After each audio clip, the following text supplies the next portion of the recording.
It's your boy, Mr. Bud Talk. I'm back with y'all at beautiful Bradford Beach in Milwaukee, Wisconsin. Y'all know what's going on, man. The vibes is here. I was going to spark up, smoke with y'all on this segment, but it's a little windy out. I don't want the wind to kind of fuck up my blunt, so I'm going to partake a little bit after. I did smoke a little bit before, but y'all know what's going on, man. Here with y'all, figured I'd give y'all a little different vibes, be a little spontaneous. It was beautiful outside. Why not take advantage of getting outside? Got the beautiful scenery in the background, got the lake in the background, Lake Michigan, all that stuff, man. See all the beautiful people out here enjoying the good weather. So, you know what I mean? Also, too, man, if you're not from Wisconsin, if you're not from Milwaukee, man, it's definitely a beautiful place. The city's growing, all kind of opportunities and stuff like that. But let's get into the segment, though, man. It's been a minute since I brought y'all some Daily Talk news. And yes, if you've been a follower or a fan of Bud Talk for a long time, man, y'all know that we used to have a segment called the Daily Talk where we would introduce different news and backgrounds and different feeds and stuff within the cannabis industry, man. And today I just want to kind of touch base on cannabis health and different health scares from cannabis. And I know that with legalization, all these different dispensaries across the nation and stuff opening up, of course there's going to be, you know, speculation and you know, a lot of people out there kind of still the naysayers, as we call them, and stuff like that. But, you know, it's people like me out here that's trying to, you know what I'm saying, push the culture in a better movement and stuff like that, man. Especially here in Wisconsin, we still not legalized here. It is decriminalized, but, you know, hopefully our government here finds some way to kind of make this a more easier balance here for our state and our city here. But, hey, man, let's get into it, though. So I just kind of want to bring to y'all just as far as just health benefits and stuff like that from cannabis. Y'all know we always used to kind of touch on CBD. We've touched on hemp. We touched on mental health and stuff like that with cannabis and stuff too, man. And I want people to know, man, that, you know, it's not something that I've always tried to push on people. It's not something that I try to say, you know, if you're not fucking with the weed, then you're not, you know, an ally of ours or you're not a friend of ours. But I will say, man, if you are somebody that does partake in cannabis, man, you do partake in the weed, man, make sure that you, I feel like doing it in a more productive way. I know everybody's life is different. You know, you got all kinds of different things you go through on a day-to-day basis, even me myself, you know what I'm saying? But I try to utilize my cannabis in a way that is in a more productive way and not more so in a way where it is coming across as unproductive or, you know, a person that isn't kind of like intelligent, or not even intelligent, but just like not hip to what's going on. Do your research, do your homework and stuff like that, man. But, you know, we get a lot of news and different feeds and stuff I see on social media saying that, you know, cannabis is bad for your lungs and it's bad for your brain and it's bad for your body and all these different types of things and stuff like that, man.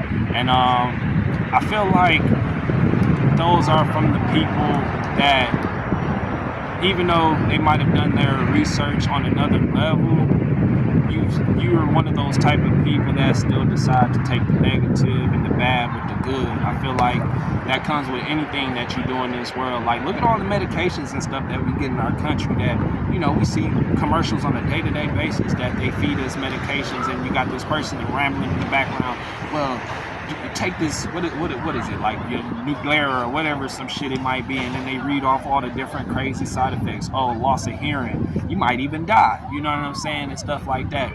And to say all that, man, I've never heard of any cases of CBD, hemp, weed of any case, you know, killing people, you know what I'm saying, or you know, immobilizing people and stuff like that, man, and keeping people from being able to do their day-to-day basis and stuff like that, man. Like I said, I'm a productive smoker in the sense where, you know what I mean, I smoke my weed, but I also like to try to take care of my business, you know what I'm saying? I still play sports, I'm still pretty active, even though your boy got bad knees, but, you know, I still try to do things in a way that shows my passion for the weed, you feel me, but also shows me in a light where I'm not allowing it to reduce my productivity. And that's really what it comes down to, man. Like, I know I got a lot of people, especially here in the city, man, and a lot of music artists. I've interviewed a lot of people just in the city and in our nation in general, man, that, not necessarily rely on cannabis, but it's a big part of our life. It's a big part of our daily routines and stuff like that, man. And it's something that has been more so, I would say,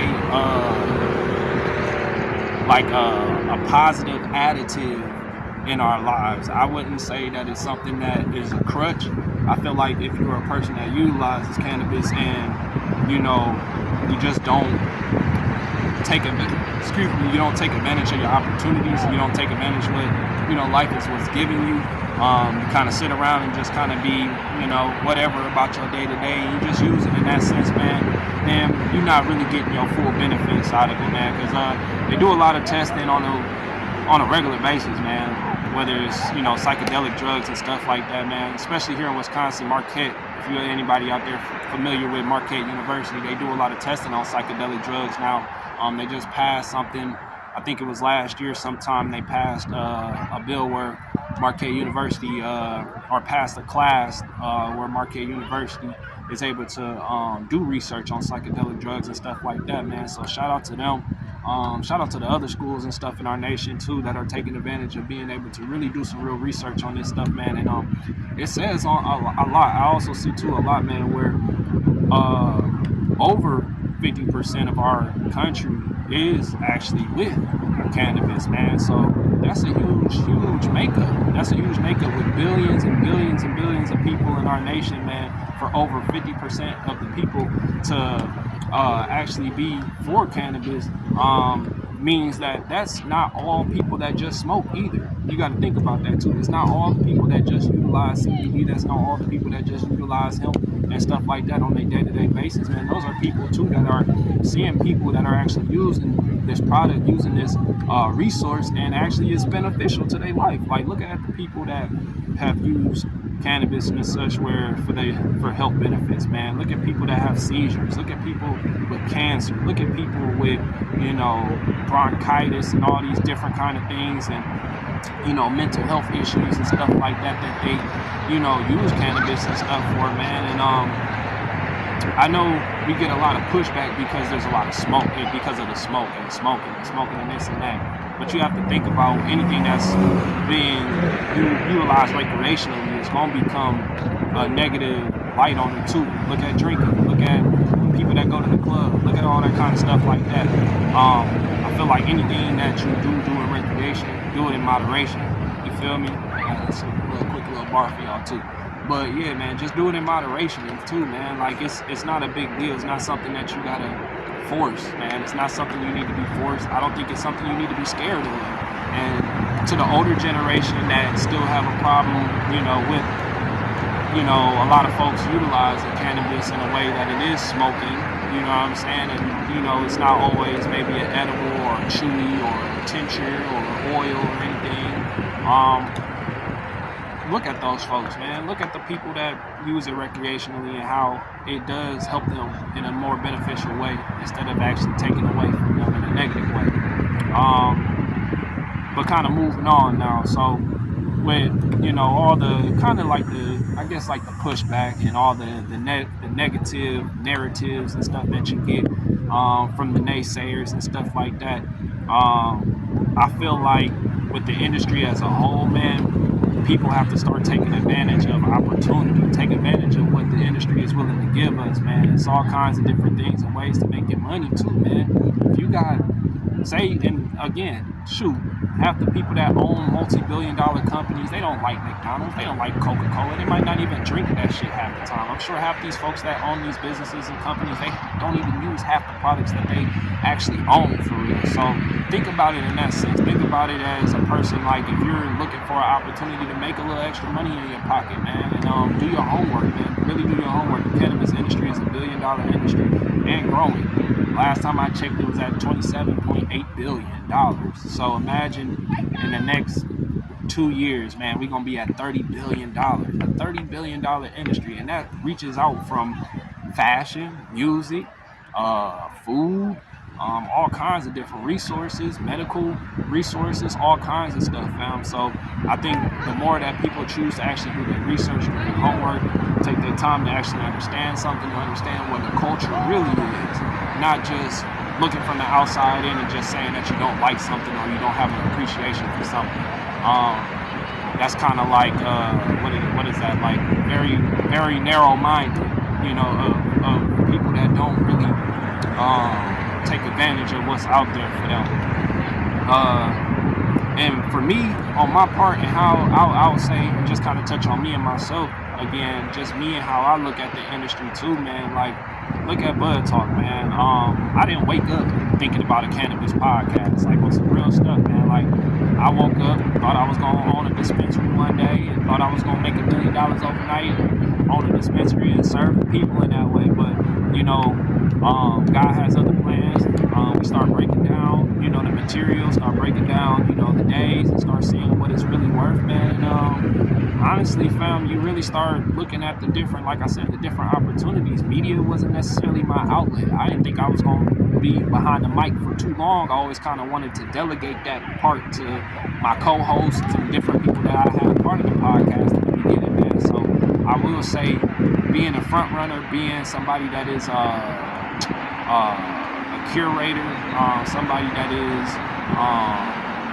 a part of the culture, I would just say, man, somebody that's just an uplifting voice in the culture and stuff, man, I will say that it has been a great tool for me. I've been able to network with so many different personalities, people from different industries, whether it's whether it's psychiatrists, whether it's doctors, whether it's other entrepreneurs and business owners from other industries and brands and stuff, man. I've been sponsored by different products, other dispensaries that aren't even in my city and state.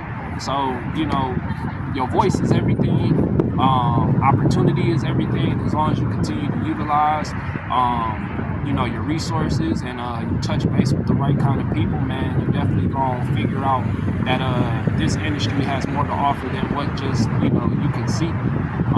But yeah, man, hey, like I said, it's your boy, Mr. Bud Talk. I didn't want to get on here too long and wreck y'all ear with all this information and stuff like that, man. I just kind of wanted to get on with y'all and give y'all some updates and what's to look forward to with the cannabis industry, man. There's a lot of folks out here that don't know, and if you don't know, make sure you look it up, and if you don't know, make sure you like, subscribe, and follow all things Bud Talk Podcast. I know y'all like that, right? But again, man, make sure you tap in. It's your boy, Mr. Bud Talk. I appreciate all the follows, all the likes, and subscribe, man. Hey, Bud Talk Podcast on YouTube. We almost reaching 200 subscribers. Help your boy get to 200, man. We about 4 or 5 subscribers away from 200 too, man. So make sure y'all subscribe to that YouTube. Make sure y'all subscribe to the Spotify as well as content on there too, man. And again, it's your boy here, Milwaukee, Wisconsin. I'm chilling at Bradford Beach, man. Once I get done off of here, I'm definitely gonna partake and get my blunt in. But hey, man, I appreciate y'all for listening. Appreciate y'all for following. Again, like I said, it's your boy, Mr. Bud Talk. Have a good day, y'all. Deuce.